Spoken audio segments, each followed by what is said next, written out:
વિદ્યાર્થી મિત્રો, સંકલન છે એ દરેક વિદ્યાર્થીઓને વારંવાર હેરાન કરતું હોય છે, બરાબર છે.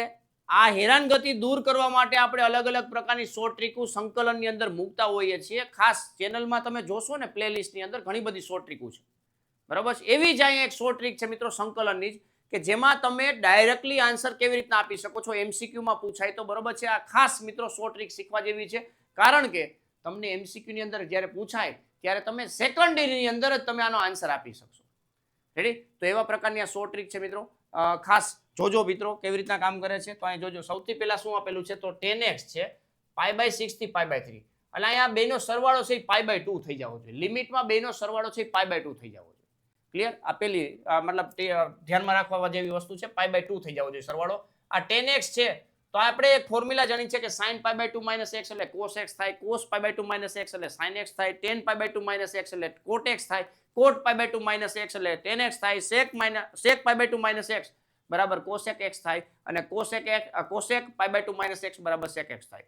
આ જે 6 ફોર્મ્યુલા છે એટલે કે એકબીજાની તમે જોડી યાદ રાખો, sin cos cos sin, tan cot cot tan, અને sec cosec cosec sec. આ જોડીને યાદમાં રાખવાની છે કે જ્યારે તમને એ જોડી સાથે આપેલી હોય ત્યારે આ શોર્ટ ટ્રીક તમે લગાડી દેજો ભાઈ, બરાબર છે. પણ કેવી રીતના ધ્યાન રાખવાનું છે, tan છે તો sin upon cos બને, જો આને ફટાફટ આપણે આવી રીતના લખી શકીએ, π/6 થી π/3, બરાબર છે. sin upon cos એટલે રૂટ sin ના છેદમાં રૂટ cos, લસા લઈ લ્યો તો અહીંયા રૂટ cos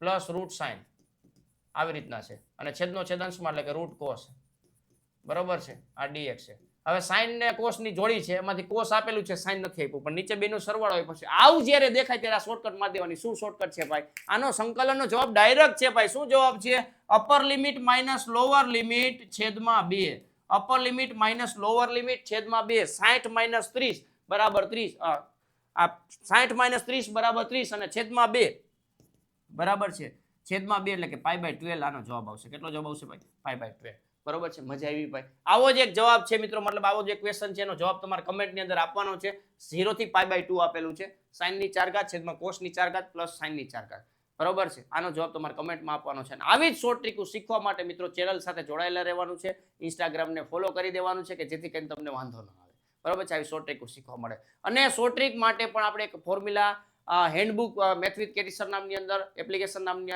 જે છે એની અંદર પ્રોવાઈડ કરેલી છે, કે જેનો તમે લાભ લઈ અને આવી શોર્ટ ટ્રીકો નવી નવી શીખી શકો છો. Thank you.